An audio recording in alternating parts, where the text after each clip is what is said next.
Welcome to another episode of Straight Up Chicago Investor Podcast. I'm your guest, Samuel Pavlovcik, and with me, as always, are your hosts, Tom and Mark.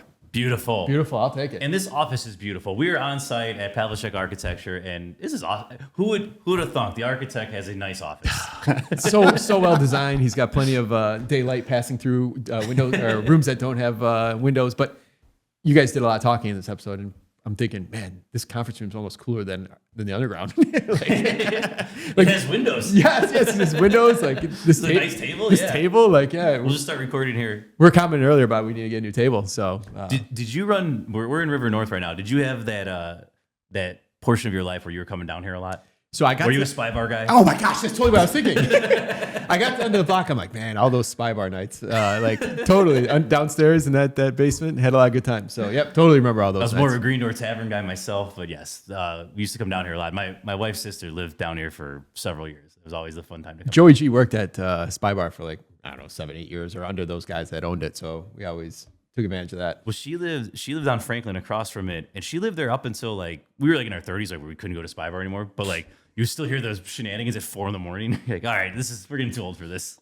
I was on the phone most of the way down here, and so it took me to park, get to the end of the block, wait for you to come open the door to go and really oh man, I haven't been down here in a while. So we did. Ash and I did a House of Blues show over the winter, so we were down here, but about once or twice a year we get down to River North. So well, man, I'm so excited that we got out in the field again. This is 2 weeks in a row. We did road shows last week with Alderman, this week here with Samuel. It's great when we get out. Lance doesn't probably like it too much, but so shout out to Lance that he's the one that hauls the stuff up and down and sets it up and takes it down. So and we do have an episode recording tomorrow too. So he's got to get it back there and get it set up. So thank you, Lance. Yeah, and we kind of bash on the ADU program a little bit. We talk about its flaws, but at the end of the day, it serves a purpose. I've utilized it multiple times. We're more just getting the information out there so you understand everything you have to go through, so you're not blindsided by it. Don't take it the wrong way. Just, all right, this is the information. How can I leverage this to actually get something accomplished? Well, one of the things I always tell investors is Chicago is a great, if you're local here, we literally have a moat around the city, even in suburbs too, around just called the metro area, of it's difficult to do business here.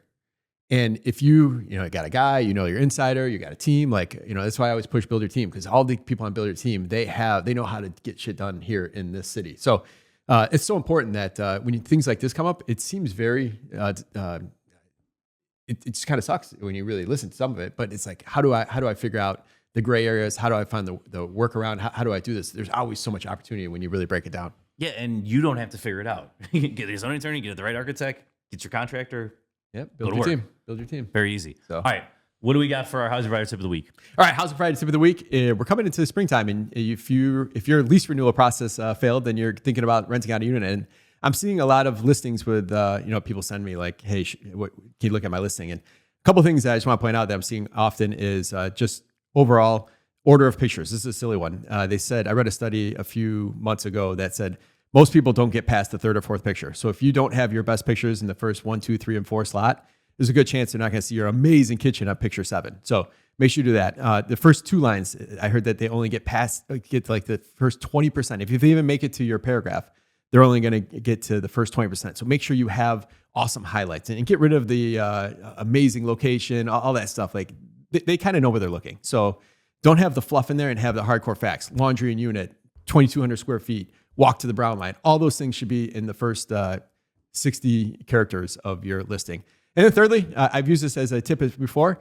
You could download Cubicasa, which is a free app. You get a 2D floor rendering, and it also helps attract people that might want to see your place, but also to attract people that maybe that layout doesn't work for them, and it saves you the trip going out to show it. So be ready for leasing season here. I think things are going to be a little more competitive this year, but be ready, and yeah.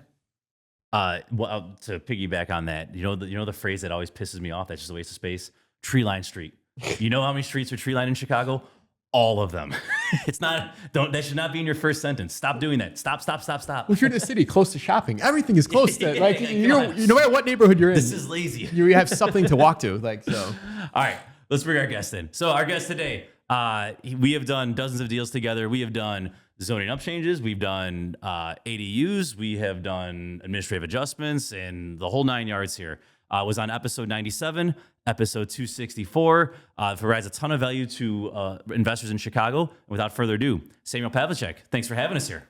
Thank you, man. Appreciate it. And Good to see you guys. I'm embarrassed it took me this long to get here. I know you've invited me a few times. Finally took the Brown line down here. But sweet spot in River North here, and it's impressive. Appreciate it, man. Appreciate it. So, and I saw the bricks. You are working on our project, so I'll lay off you. It's moving. Thank you. Yeah, they're moving. So, all right, we are going to cover a lot to do with ADUs, what's coming up on April 1st with the new edition. Before going there, though, I think we should start with what does an ADU accomplish? And to understand that, we need to get to zoning change. If you're not in the ADU zone, how painful the process is. Right. So I guess I'm going to turn it over to you, and I'll add some color there. Okay. Walk me through. I need an upzone Yep. to get my next unit. I'm not in an ADU. What do I have to do? What hoops do I have to jump through? And we can use one of our projects as an example. Yeah. So essentially, if you want to add another unit to a building, but it would make it too great of density, or for example, RS3 only allows for single family and 2-unit buildings. There's no option even for a third unit, no matter how big your lot is, right? So your only option is a zoning map amendment or an upzone, where you actually have to request to change the zoning designation of your individual specific lot.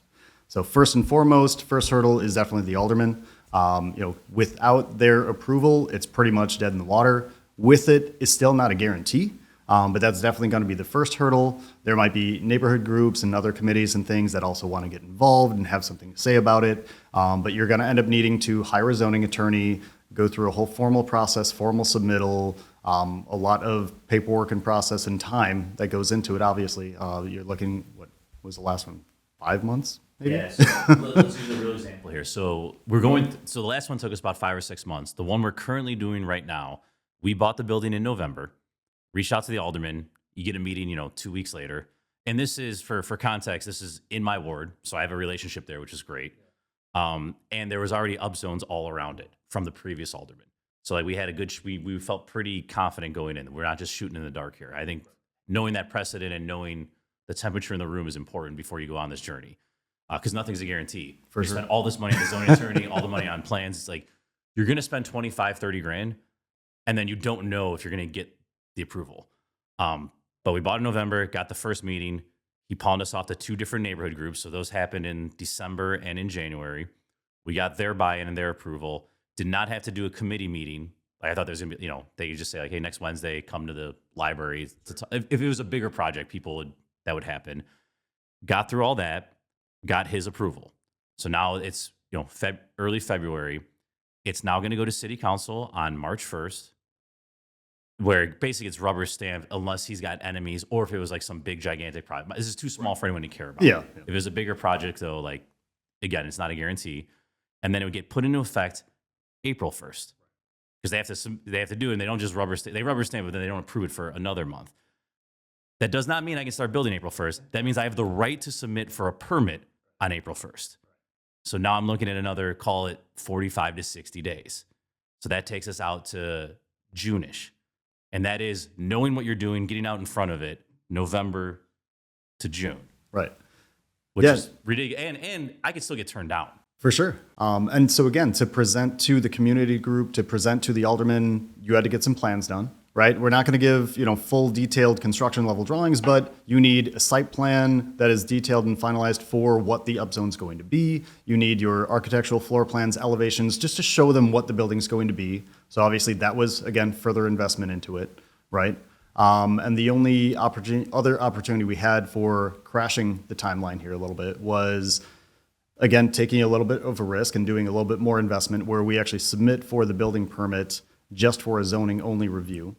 So that way, those drawings were already pretty much done to give to the alderman, that we're at least in on the zoning side, and the zoning is going to basically deny it, right? They're going to say, no, you can't build this because the zoning isn't there. Well, you're going through the process of getting the map amendment.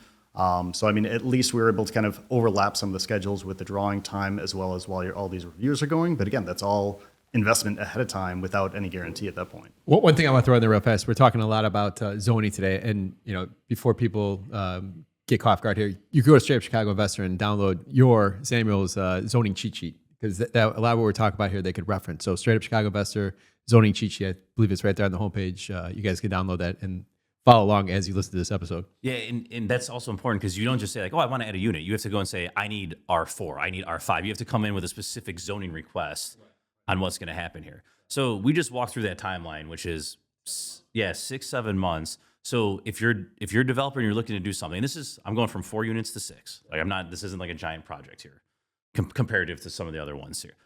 If you're looking to do something like this, what I would recommend and what we do is we go in and get the plans for that 4 unit. Like I just pay for my plans twice, not to give Samuel more money, but so I can start demo and I can start work as much as possible while this thing is in flux. To remodel the existing building. Correct. Yep. So I can at least get my demo done, and you get caught because you don't, the layouts are going to change if I'm going to have to duplex down versus if I'm going to get 6 units. The underground plumbing, all that changes, but we could at least get moving and get some work done. That's how we handle it. The cost of the 2 sets of plans is more than offset by the decrease in holding costs by getting the team moving. Because what's the additional holding cost you're potentially looking at? You're looking at another, if you're not getting going $7,000 a month. Okay. Like, so like just to how bad the city is, like you're at $50,000 in like holding costs, another $20,000 between the plans and the zoning attorney, and at the end of it, the city might tell you no. Like it's a horrendous project. Like there's no way around it. So what ADUs, if you're in an ADU pilot zone, what that has accomplished is that whole zoning having to go kiss the ring of the alderman out the window.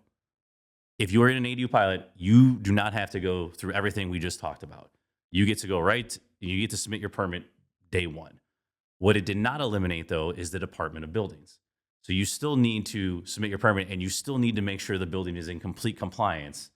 And that is where people undershoot this because they're like, oh, I have this garden unit. It looks great. I'd like to legalize it. And they're like, then they realize, oh my God, it's going to cost me $200,000. Why would I do this? I'm going to leave it as is. Like they gave no relief from the Department of Buildings. So yes, the timeline got shrunk, but like it's still, unless you're someone like me who's gutting the building, like it gets very hard to justify going through the ADU program. Absolutely. Yeah. And it's still the whole process, right? I mean, you still don't know, anything that's going to happen on that map amendment side. Is this going to go through? Is it not? But at least the ADU gets you to bypass that. But you still have to jump through these hoops to get through Department of Buildings. And if anything, from what we've seen, a lot of people think, oh, I have an ADU or ADU. I'm in the ADU area. This is great. I have this old unit. I can just legalize it. Cool. I got an ADU. It's done. It's not anywhere close. Well, let me, from an outsider in this conversation so far, what are some of those things that the building department is causing that scope creep that the guy had no clue on? Like, is it simply the daylight? Is it the plumbing? Like, what are just bullet point some of the big ticket items? So there. First and foremost, they don't know what was done. They don't know what was done. They don't know what was done to code, and they want to see that, right? So you might have a beautifully finished space. It might appear that everything is legal and up to code, but they don't know for sure, and it was work done without a permit. So they don't know who did the work, whether they were licensed. They want to see what it is. You're going to be opening up walls. You're going to be tearing things out. Anything that they see that is non-compliant with today's code standards, they're going to make you redo and bring up to code. Also, with things like the Chicago Electrical Transformation Code, that is something that's relatively new, that for any new unit has to be, fully electric prepped. Even if you have gas for a stove, you need the electric prep there. Well, if you didn't have that, it doesn't matter if all the electrical is done to code. Well, you still need to add that now because it's as if you're doing the work right now. So which may cause you to upgrade your service too. Like you might have to go from 200 to 400 or whatever it may Absolutely, just because of things like that. Because it's not only the stove, it's going to be, if there's laundry, also needs to be electric. There's, for the furnace, water heater, all of it has to be prepped, and the electrical load calc has to accommodate as if everything is 100% electric, even if it's Go not. deeper on the electric, because there's a lot of people that have that garden unit that's off the common area. Sure. So how many, when you're going through this process, is it expected you have to have an individual meter for that, Yes. that unit? One panel per unit and one plus the common. one for the common. And they're still going to come back and say, and you still need to make sure you have the common area. Okay. Yep. So that sounds like a big gotcha there. Absolutely. And we see it a lot of times where people come and say, oh, well, but I have 3 units and I have 4 meters already. Like the garden one already has its own unit or already has its own meter. Same thing. One, if you don't have the common, or even when you do have the common, you have a 3 unit and an illegal garden, and you actually have 5, right? 1 per unit and the common. just because you got that on the electrical side, it does not mean that that's a legal unit. The best way to always check is the certificate of zoning compliance. Simple form to fill out. We do it often for people, but it's literally a very simple form that you can download online. You put in the number of units that you believe your building is and submit it to the Department of Zoning, and they will give you an official letter back.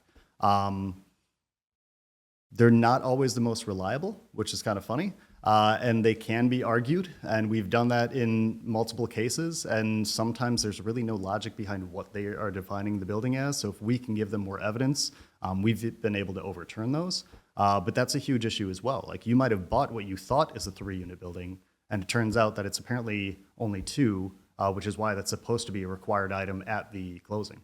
Well, they've also changed. Like, you might have a zoning cert from 5 years ago saying it's a 3, Yeah. and now they're coming back as a 2. Now, how much of an argument do you have as the owner?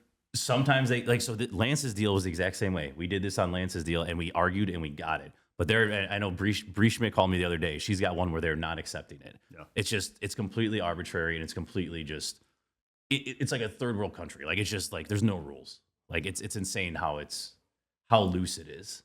And it seems to be, if it's more than a year old, they feel like they can just throw it out the window and it doesn't matter. So you buy something 5 years ago with a piece of paper saying it's 3 units from the city of Chicago. Yeah. Nothing changes. You go to sell, they might tell you, no, it's 2. F off. And like, there's no recourse except to argue. And like, yeah.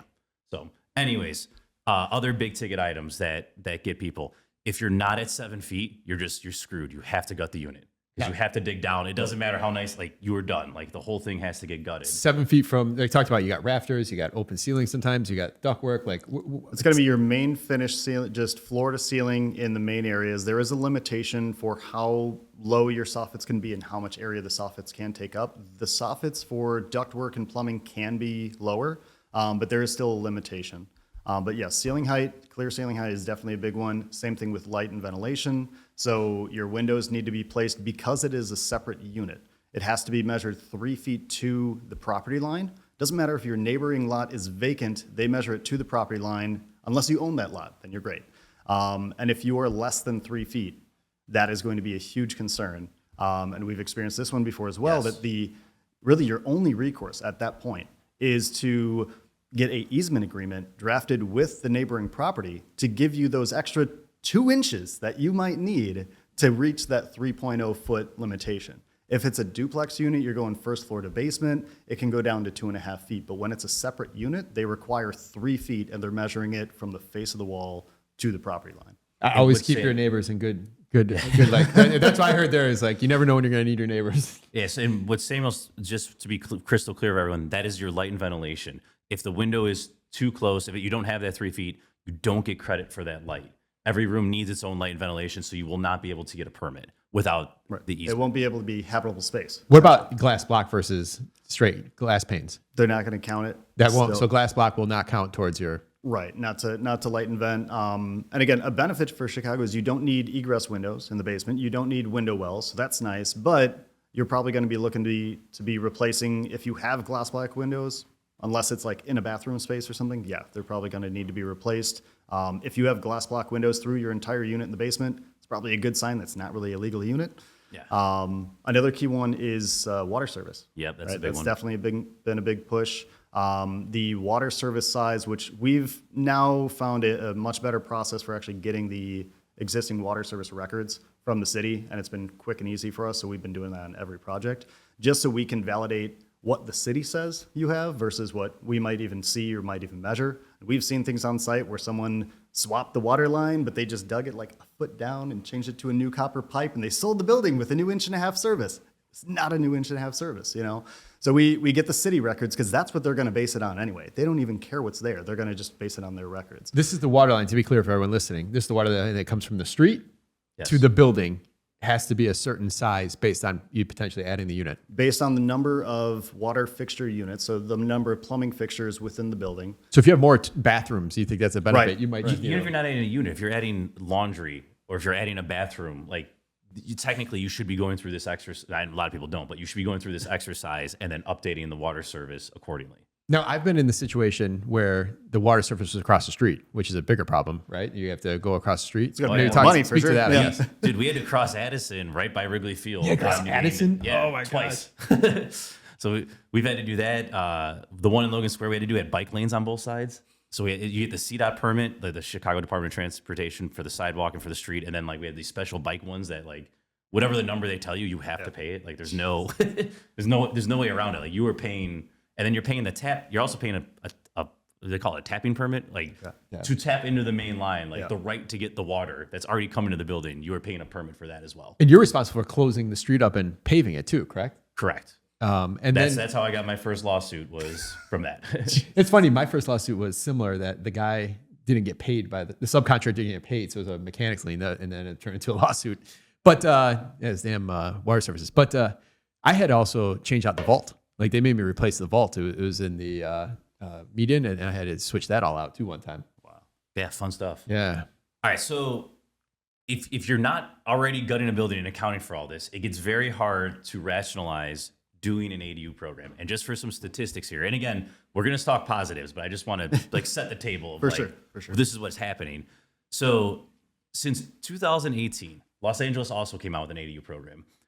They have successfully built 25,000 new housing units, or basically 25,000 ADUs. Today, it accounts for half of their new housing units. Wow. So in the year 2025, half the new housing units came through their ADU program. They have done 25,000. How many think we've done in Chicago? Less than 1,000. 2,000. No.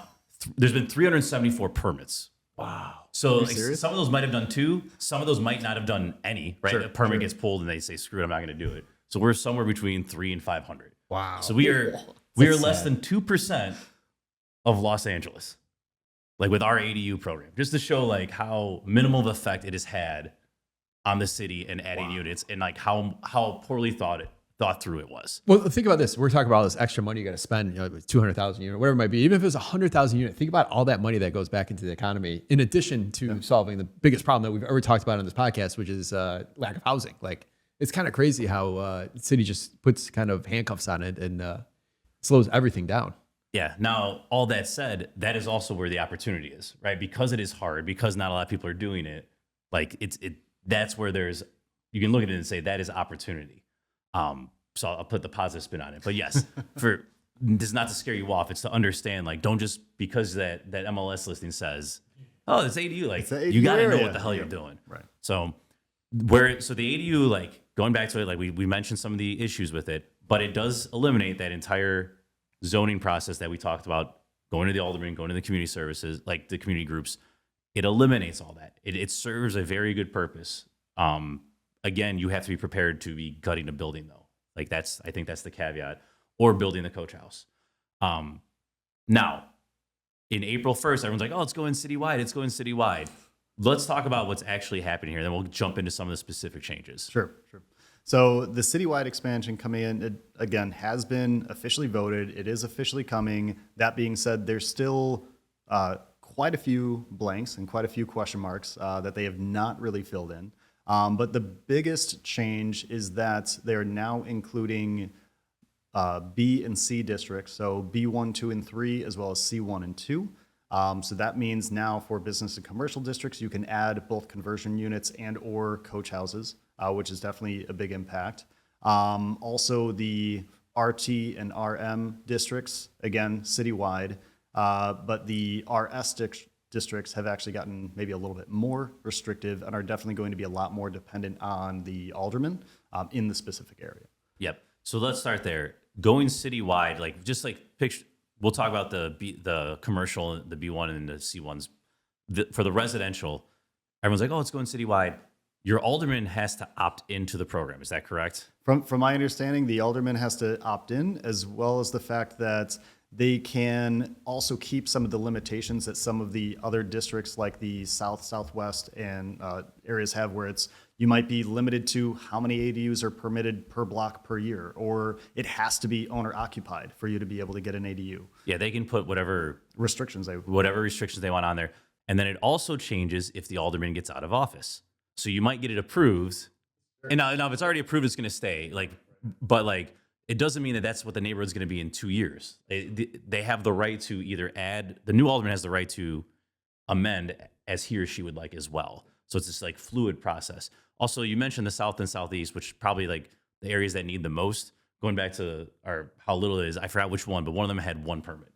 So over 5 years, we had one permit. We've for the done zone. very few in those areas. Yeah, so I think we did one in the the place that needs the most affordable. Right. Yep. All right. So the alderman has to opt in. So if you're looking at this saying, "Oh, I have a building or whatever," like it behooves you to call your alderman's office today and figure out what they're, because I've done that for the standpoint is, yeah. I've already called that. Most of them have been like, the far northwest side. Most of them, laugh at you and politely say, "Haha, not in my backyard." Right. All right. So let's say the alderman does opt in. Like where you can do this is still squishy and no one knows. Right. It'll become more clear come April 1st. They do say you can go ahead and build your extra unit. What's different? What'll be different post April 1st compared to today? So a lot of the main rules are still pretty much the same in terms of limitations or what you can or can't do. But they have started to lax a couple items in hopes to try to make a little bit greater opportunities. I think the biggest one is the parking reduction. Previously, the way that the code was written was that for example, a coach house cannot reduce the number of existing required parking spaces. So you cannot eliminate your parking just to build a coach house there. So you usually had to kind of figure out a way to get it done. Now they're allowing for a process to reduce and eliminate parking with an administrative adjustment, along with the fact that the TSL standards also seem like they will apply for those kind of lots as well, which can even give a little bit of further opportunity even without administrative adjustment relief. Yep. So before April 1st, the way it is now, and like when we did our coach house, we tear down the garage, build a new garage with the appropriate foundation so you can build a coach house above it. Right. And the limits, it's 750 square feet, but you never get to that unless you have a really big lot because of the setback limitations. So you do all this work to build a 500 square foot, 525 one bed square or foot, studio type apartment Yep. above a garage. Right. Now there doesn't need to be a garage on the main level. So now you have, a duplex up and down for about 1,000 square feet ish. Right. So now the cost of building doesn't really go up that much, but now you have a much nicer unit to bring to market, or two separate Can you small do two units. small? That's my question. If Not in a coach house. Yeah. Coach house will only be allowed for one unit. Really? Yep.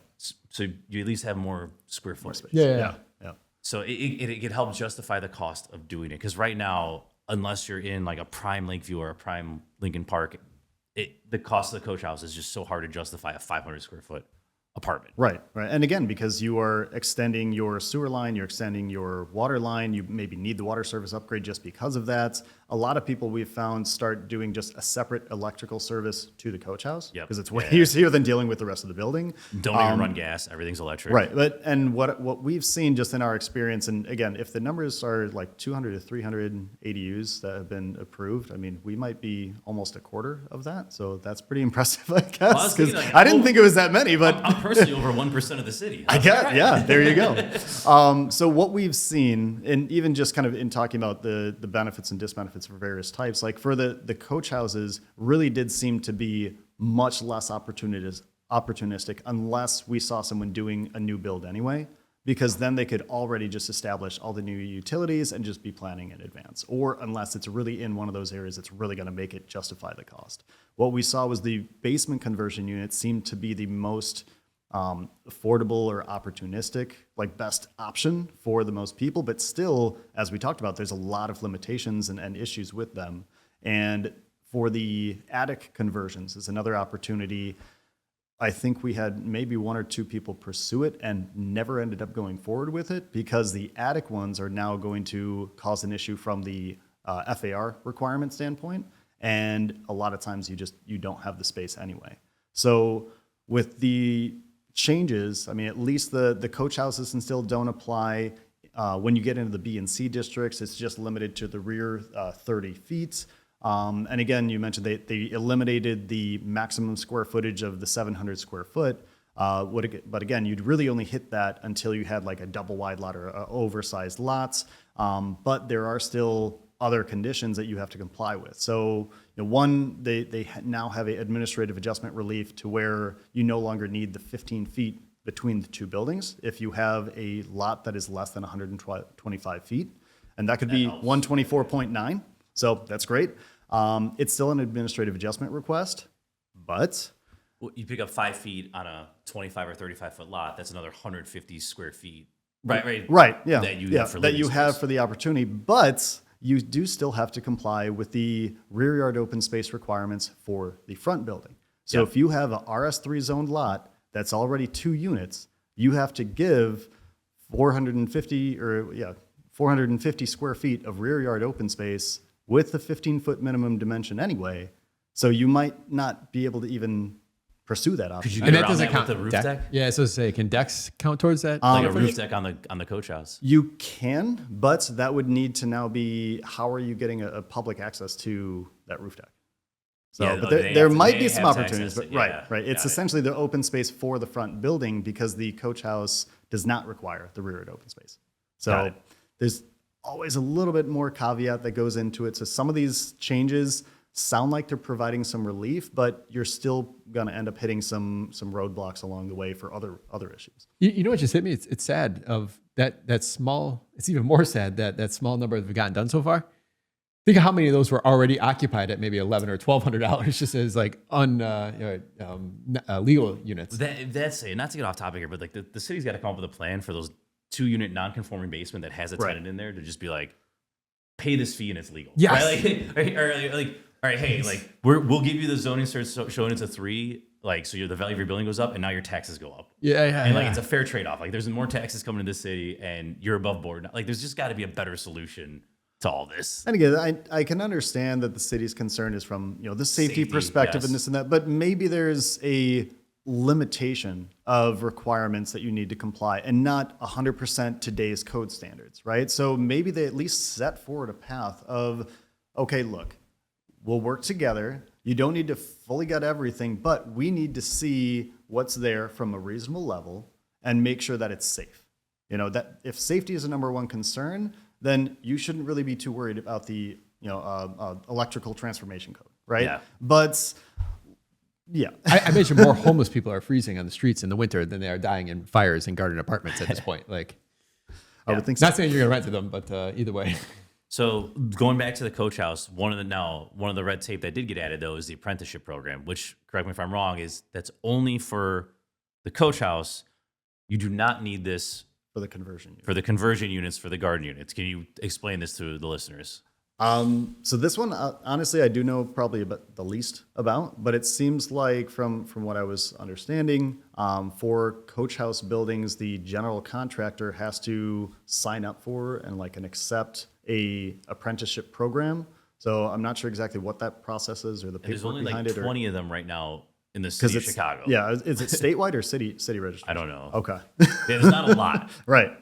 But it's going to be a requirement. And again, I'm not confident how they're going to check that, but I'm sure there's going to be some extra form or some kind of paperwork that needs to be done during the permit process, which means that permit could also now delay a little bit longer, or they're going to find a new way to make money off people signing up for these apprenticeship programs.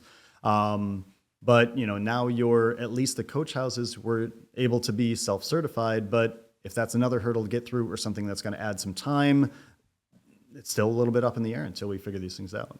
Yep. All right. And self-certified, the way it was, coach houses, you can still self-certify your plans. For our listeners, when you go to submit your plans, we talked about this in one of our previous episodes. You go through, they look through everything for the trades. Like you have your HVAC, new construction, plumbing, electric, and then zoning. If you have a self-certified architect, you can choose to forego all that and just have zoning review it, and it cuts down your timeline tremendously. The risk is you go out there in the field and have your inspection. If your architect messed up, they're going to make you change it. So you're trusting your architect who has gone through the appropriate training and programs to have a faster timeline to get to your demo and to get permit in hand and start work. That's the trade-off. So Samuel and others are self-certified. That helps your timeline. You lose that. You were able to do that with coach houses. You lose that with the conversion units, though, right? It doesn't matter if you're self-cert or not. You're going through the whole shebang, Correct. each trade, and the permit process is going to take a lot longer. Yeah, the conversion units are still going to require a standard plan review permit because you are adding a unit to an existing building, so that is a disqualifying feature of self-cert. So with that, the process now gets routed to all of these individual departments within DOB. They then review, give their comments back, you update corrections, send it back, they re-review. And so that process is easily going to take, maybe even 4 to 5 months longer than a self-cert permit.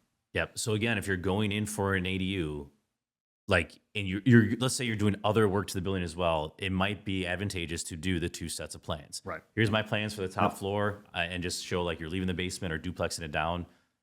Do everything you can within that original permit that's legal. So you have a permit, you're remodeling the existing, 4-unit building, and a lot of times, hey, we're replacing some structure in the basement, or prepping for some new underground plumbing or windows. But then we do a second permit that's standard plan review.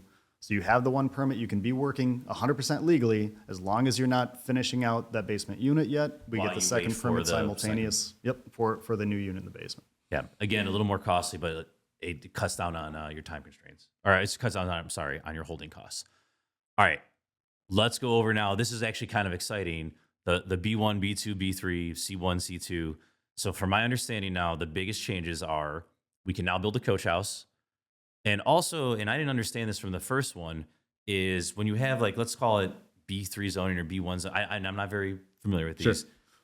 You can now build ground level apartments if it's in the ADU zone. You have to keep 40% of the frontage for retails. So let's walk through an example. You have a 30 feet wide lot that's right now it's a hair salon. You have to keep 12 of that for a business. So you can have a little store there, but the rest of that can now be a ground level apartment. Is that accurate? Yeah. So they have requirements for if it is already a commercial building. Previously, there was an opportunity through administrative adjustment that if the predominance of the block was mainly residential, you could actually get an administrative adjustment to convert that to a ground floor residential unit instead of commercial. Now with the ADU, you have more opportunity that as long as you're following their guidelines for the minimum 40% of that floor plate to remain as a commercial space, you can then still convert the rest to residential area. Also, to elaborate a little bit further on that, previously B2 was the only district that allowed for ground floor residential use. So a lot of times we saw people seeking zoning changes to change it to a B2 zoning because they wanted a fully residential building. With the ADU expansion as well, they now have it even more streamlined, a little bit more efficient, where if your building is already only residential or predominantly residential, now again, you have zero concerns about trying to finagle around the rules. You can just go ahead and add that ADU, whether that's a basement unit, it can be a attached addition as a unit as well. So there are opportunities as long as for conversion units, again, the building has to be at least 20 years old. Got it. So you have options there. Like all of a sudden mixed use gets a little more sexy because you could almost do the residential there too. People are scared of having that commercial unit, right? Most investors who haven't done it yet. So you can almost make that a very small piece of the pie. Hedge your bet by, hey, 75% of my ground level is now an apartment. I know I'm going to rent that out. Or even if I don't get, even if that storefront's vacant, correct, I now have, residential 1, residential 2, residential 3, as opposed to just having the 2 above. Yeah. So you're hedged there a lot. Now you at least have the 3 residential units in that space. And you know what? For that front area, there's your co-working space for the 3 units. Or, hey, let one of the tenants rent that out as their home office, and there you go. Yeah, well, it only needs to be 40% of the front. It could be really small. It can be small. Yeah.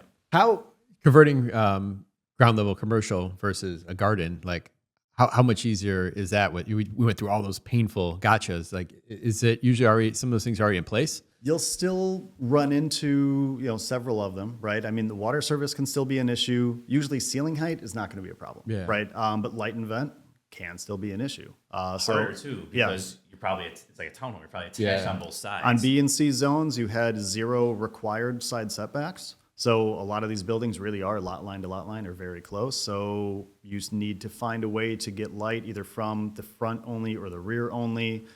We've definitely done some. There are ways of transferring light from one room to another, especially when you have a certain ceiling height, as long as you're meeting certain requirements. So there's still opportunities there to still get a usable unit.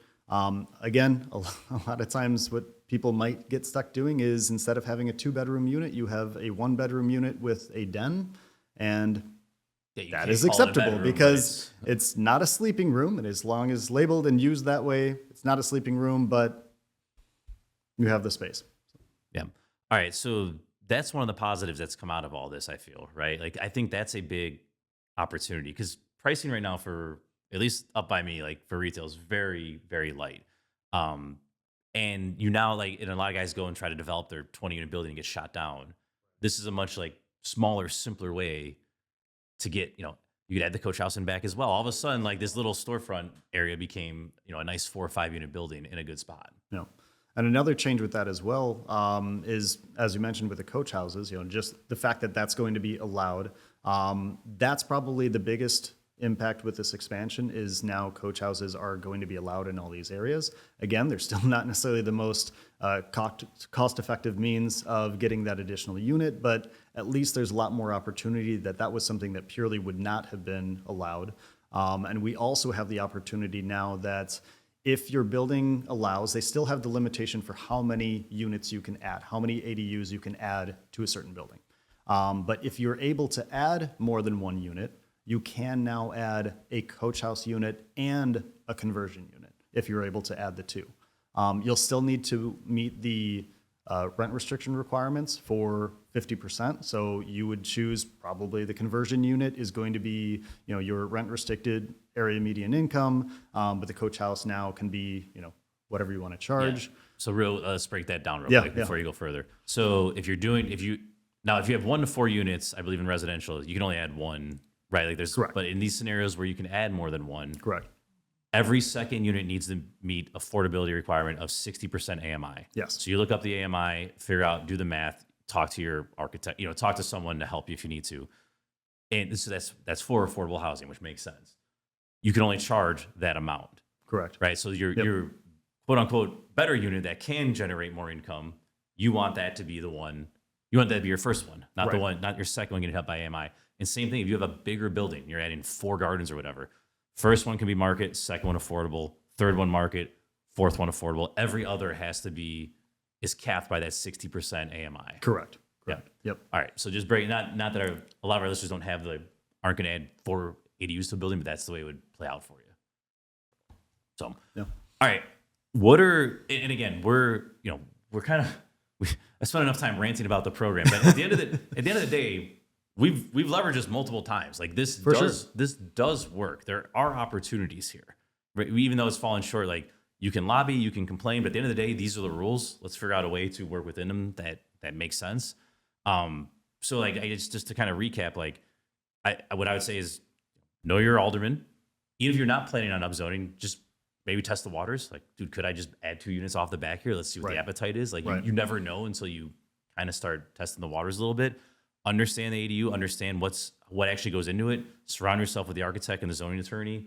What else am I missing here? What are some of the other things you would tell our listeners? Honestly, that even though this doesn't go into effect now, or doesn't go into effect until April, we have people starting now. Because if it's going to be a conversion unit, you're going to have that longer building department review anyway.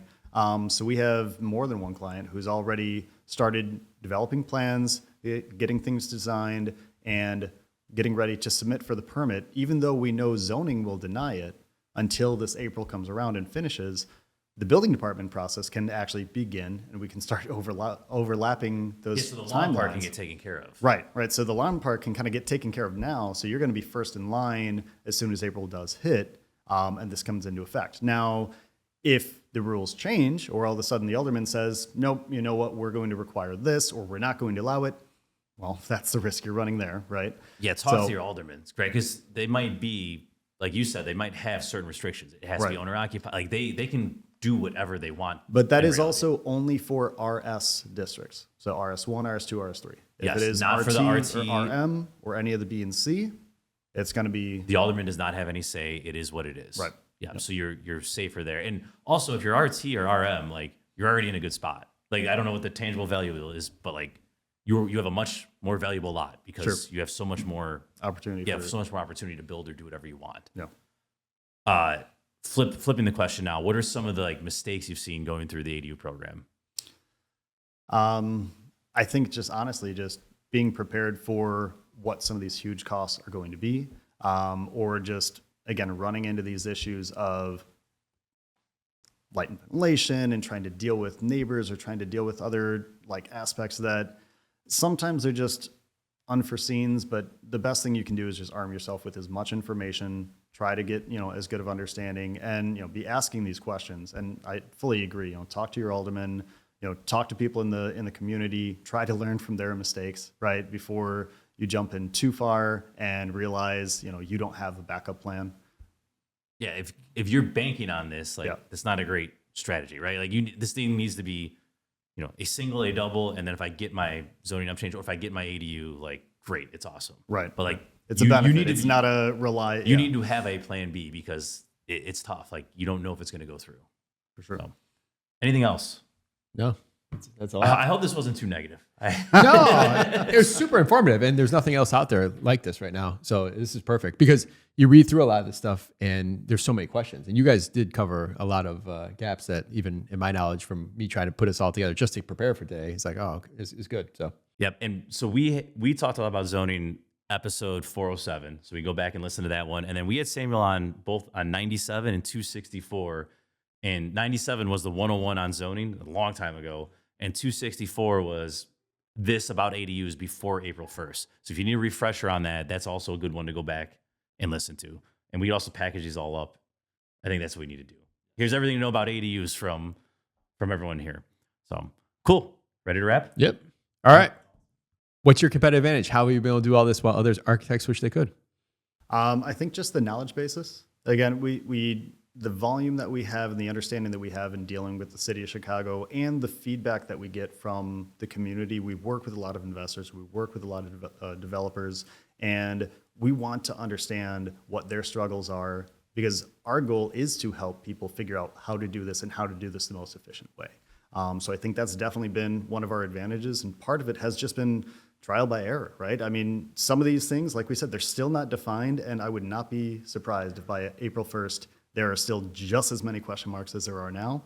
So part of it's just going to be, find someone who either has already been through it or knows how to deal with things when they do come up, and that's going to give you your best shot. Is there a list? I'll be that pioneer. So if the listeners have questions May 1st, I'll let you know how I'm getting my teeth kicked in. There you go. Is there a list anywhere for listeners who's opted in and who hasn't, who's opted out, as far as aldermen go?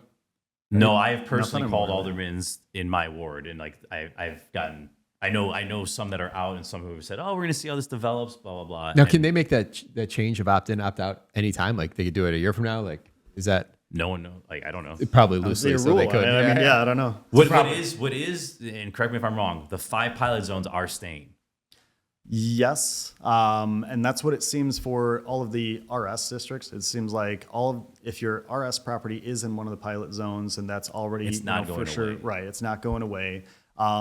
There was something unique at the end when I was just rereading through the ordinance that gave a new administrative adjustment for when you are doing a conversion unit or coach house within one of those pilot areas, which to me does not make sense why they would have that as a new administrative adjustment unless they're basically saying you're going to be required to get an administrative adjustment every single time, which would be a backwards step of a change.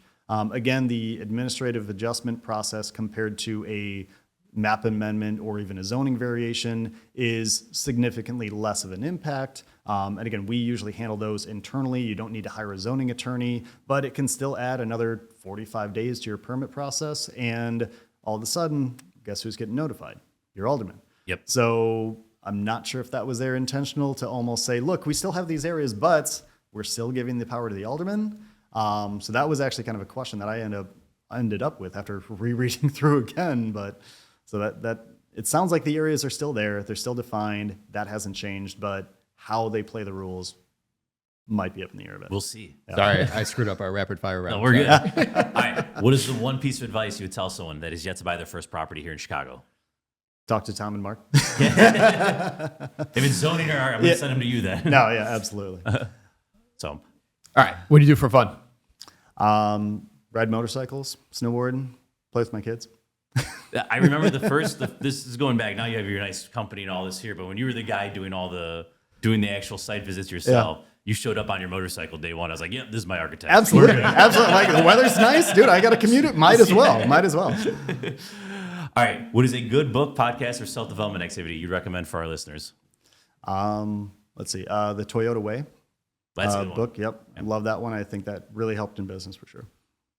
All about engineering there. All right. Other than yourself, name a valuable resource for Chicago real estate investors.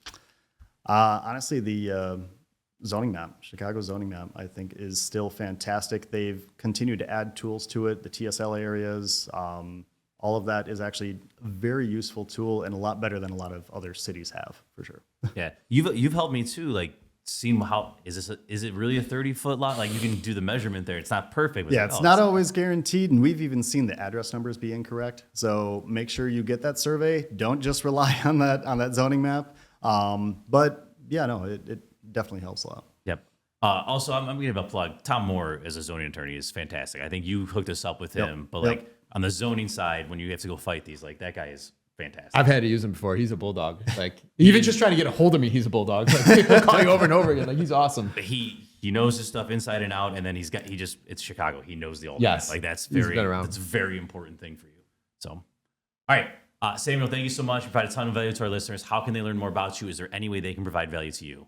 Yeah, I mean, so our website, pav-arc.com. So Pavlovcik Architecture, definitely come check us out. Instagram, social media, Facebook. We're always here to help people out. We want to help people understand Chicago using our knowledge. And we've found that conversation and that time that we give to people, people appreciate it so much that even if we don't end up with a project, they share our name, that gets spread, and that's how we've been able to grow and help as many people as we have. So appreciate you guys. All right, we have our Chicago fact. Who we playing for? All right, we're playing for Courtney Baking. So Courtney, if myself or Samuel gets this question right, you get a $50 gift card brought to you by today's sponsor, also our guest Samuel with Pavlovcik Architecture. All right, we're in River North here. I figured to do a merchandise smart question. We do these, I don't know, 1 or 2 a year. So the question for you guys, multiple choice. You'll each get a shot at it. Average daily visitors at the merchandise mart. So on a given day, how many people are passing through there? Based on like today, like new. It's just taking the annual and divided by 365. Okay. And your options are 2,000, 5,000, 12,000, 30,000. You got to count for weekends too. Yeah. Right. It's a big building. It's a huge building. Like, It's a big building. Does the Brown line stop through it too? just think about how many people. Yeah. Are we counting the people that are getting off the train? I don't know, Or man. going- Whatever ChatGPT counts, ChatGPT counts. Okay. And just how many people work in that building. Yeah, I know. That's what I was thinking. Yeah, Yeah. yeah. So like, I would get rid of 2,000 right away. Right. So was it 2,000? 5, 12, 30. Does say 5 or 12. 30 is like a freaking small city. But the whole building is like a small city. Yeah, I guess, It has its own zip code. And that's what I was curious, like if it meant today, because I think it probably had more occupancy in the past than it does right now. But I'll lock in the 15. I'll go 30 then. 30 it is. Wow. Yes. It There is. you go. Yeah. All right. That one I would not have gotten. That is a ginormous number. Wow. It is. It I is. grew up in Addison. I live in St. Charles. They both have 30,000 people that live in the entire town. Now, every one of those just walking through the merchandise mart at least once a day. There you go. Wow. That's Yeah. crazy. That's a lot. That's a lot. All right. Thank you, ChatGPT, for that answer. So, all right, Courtney, you get a $50 gift card brought to you by today's sponsor, Pavlovcik Architecture. And man, Samuel, this is awesome. Thanks for having us to your office here. It's beautiful. I love coming down here. Tom, thank you. Listeners, go to straightupchicagoinvestor.com and download, like we said earlier in the episode, the zoning cheat sheet. Check that out. Check out Samuel on Build Your Team. He's on there if you want to reach out. When you download the zoning cheat sheet, he'll be on that email if you want to reply back with any questions. So, Samuel, thank you. Tom, thank you. And listeners, we'll see you next week. Thanks all.